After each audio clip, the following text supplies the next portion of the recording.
ግልጽ ደብዳቤ ለፕሬዚደንት ዶናልድ ትራምፕ ሴፕቴምበር 29 2025 ዓ.ም።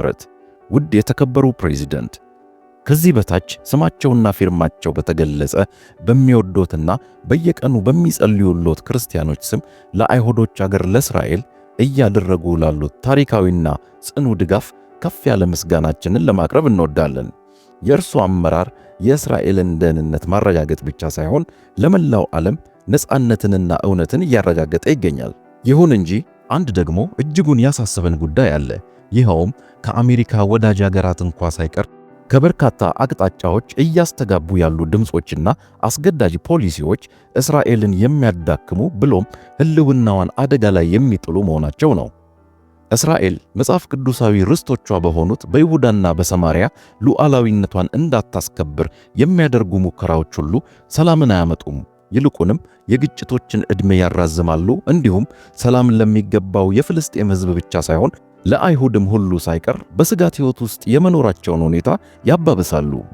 ውድ ፕሬዚደንት፣ እስራኤል በእግዚአብሔር የተስፋ ቃል የተገባላትን በታሪክም የተረጋገጠላትን ርስቷንና መሬቷን የኔ ነው ይገባኛል ብላ በይሁዳና በሰማርያ እያደረገች ያለችውን እንቅስቃሴ ለማስተጓጎልና እስራኤልን ለመበታተን እየተንቀሳቀሱ ያሉትን አካላት በአስቸኳይ እንዲቃወሟቸውና እንዲያስቆሟቸው እንጠይቃለን።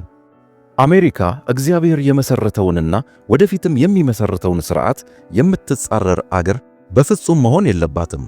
ከዚያ ይልቅ እርሶን የምንጠይቆት መጽሐፍ ቅዱሳዊም ታሪካዊም እውነት የሆነውን ይሁዳና ሰማርያ የእስራኤል ታሪክ ብቻ ሳይሆኑ ማንነቷ ጭምር እንደሆኑ በድጋሚ እንዲያረጋግጡልን እንጠይቃለን።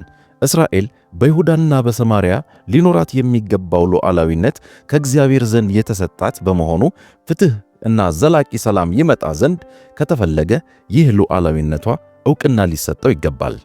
ስለሆነም እንደ ክርስቲያንና ከአይሁድ ሕዝብ ጎን በጽናት እንደሚቆም ሕዝብ የእርሶ ቆራጥ አመራር የጀመረውን ጠንካራ ድጋፍ አጠናክሮ እንዲቀጥልና እስራኤል በይሁዳና በሰማርያ ያላትን ሉዓላዊነቷን የማስከበር መብት ዕውቅና እንዲሰጡት በአክብሮት እንጠይቃለን።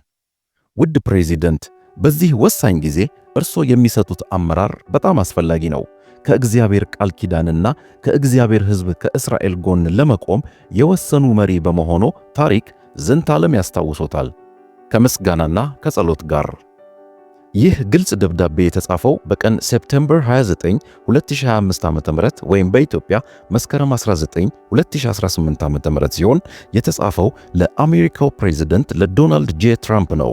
በዚህ ደብዳቤ ላይ ከ200 በላይ የሚሆኑ የአሜሪካን የወንጌላውያን አማኞች ፓስተሮችና መሪዎች የፈረሙበት ሲሆን ደብዳቤውን የጻፉበት ዓላማ ፕሬዚደንት ዶናልድ ትራምፕ ይሁዳ እና ሰማርያ የተባሉትን የእስራኤል ግዛቶች አሁን አንዳንዶች በተለምዶ ዌስት ባንክ እያሉ የሚጠሯቸውን አካባቢዎች የእስራኤል የታሪክም የማንነትም መገለጫዎች መሆናቸውን በድጋሚ እንዲያረጋግጡና እስራኤል በአካባቢው ያላትን ሉዓላዊነት ለመጋፋት የሚደረጉ ዓለም አቀፍ እንቅስቃሴዎችን በአስቸኳይ እንዲቃወሙ ለመጠየቅ ነው።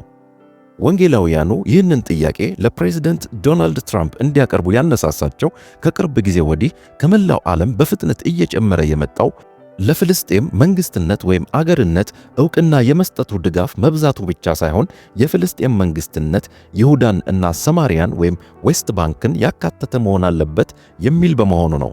የደብዳቤው ጸሐፊዎች ፕሬዝዳንት ትራምፕ ይህንን እንዲያደርጉ በመጠየቃቸው እስራኤል በይሁዳና በሰማርያ ላይ ሉዓላዊ መብት እንዳላት እንዲሁም የእነዚህ ግዛቶች ዕጣ ፈንታ በውጭ ኃይላት ፍላጎት ብቻ መወሰን እንደሌለበት እነዚህንም የውጭ ኃይላት ፕሬዝዳንት ትራምፕ አጥብቀው እንዲቃወሙ ጠይቀዋል።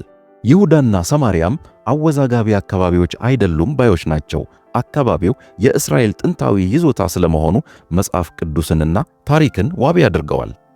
ዓለም አቀፉ ማህበረሰብ ለፍልስጤም አገር መሆን እየሰጠ ያለው ድጋፍና ዕውቅና ስህተት ነው የሚል አቋም ባይኖራቸውም ይሁዳና ሰማርያን የሚያካትት ከሆነ ግን ከእግዚአብሔር ፈቃድ ጋር የሚጋጭ ነው። ምክንያቱም ያለ አግባብ የእስራኤልን ግዛት ለፍልስጤም የሚሰጥ ነውና ይላሉ። የወንጌላውያኑን ተቃውሞ ለየት የሚያደርገው የዓለም መንግስታት ለፍልስጤም አገርነት ዕውቅና እየሰጡ ያሉት በዓለም አቀፍ ሕግ ከሰብአዊ መብት ሁኔታዎችና ራስን በራስ ማስተዳደር ከሚሉ አቅጣጫዎች ሲሆን የወንጌላውያኑ አቋም ደግሞ ከመጽሐፍ ቅዱስና ከታሪክም አንጻር እነዚህ አካባቢዎች የፍልስጤም ሳይሆኑ የእስራኤል አካል እንደሆኑ ስለሚያምኑ ነው። ስለዚህ ይሁዳንና ሰማርያን ለመከፋፈልም ሆነ ከእስራኤል ለመነጠል መሞከር ከፖለቲካ አንጻር አደገኛ ነው ብቻ ሳይሆን ከአካባቢው መንፈሳዊ ታሪክም አንጻር ስህተት ነው የሚል አቋም አላቸው። ይህም አቋማቸው ነው የፍልስጤምን አገርነት ዕውቅና እየሰጡ ካሉ አገራት ጋር በተቃርኖ ያቆማቸው። ምክንያቱም እንዲህ አይነቱ ዕውቅና በመለኮታዊው የእግዚአብሔር ዕቅድ ፈቃድና ሥልጣን ላይ ማመጽ ነው ይላሉ። ይህ ደብዳቤ የአሜሪካውን ወንጌላውያን አማኞች ለእስራኤል በዓለም አቀፍ ደረጃ ለመሟገት ያላቸውን ቁርጠኝነት አሳይቷል። ለፕሬዝደንት ትራምፕም ወዳጅ አገሮችንም ዓለም አቀፉንም ማህበረሰብ ሳይሆን የእግዚአብሔርን ቃል መሰረት በማድረግ ከእስራኤል ጎን እንዲቆሙ ጥሪ አቅርበዋል። አሜሪካ ለእስራኤል ያላትን ድጋፍም አጠናክራ እንድትቀጥል የሚጠይቅ ደብዳቤ ነው። የወንጌል እውነትና ዲፕሎማሲ ከማይስማሙባቸው ርዕሰ ጉዳዮች እንግዲህ አንዱ ይህ መሆኑን መገንዘብ ይቻላል። የእስራኤልና የፍልስጤም የሰላም ጉዳይ አድማሱን እያሰፋ ዓለም አቀፍ ልዩነቶችንና ክፍፍሎችን እየፈጠረ ይገኛል።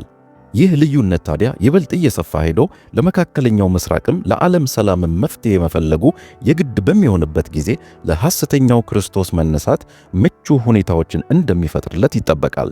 ለፍልስጤም አገር መሆን ዕውቅና የሰጡ አገራት ዓላማቸው በአካባቢው ዘላቂ ፍትሕና ሰላም ለማስፈን ይረዳል የሚል ቢሆንም በተቃራኒው ደግሞ የወንጌላውያን መሪዎች በጻፉት ደብዳቤ ግን እንዲህ አይነቱ ተግባር በአካባቢው ሰላም እንዳይኖር፣ ግጭቶች እንዲባባሱ ከማድረጉም በላይ ከእግዚአብሔር ዕቅድ ውጭ በመሆኑ ሁኔታዎችን ወደ ባሰ አዘቅት ውስጥ ይከቷቸዋል ሲሉ ያስጠነቅቃሉ።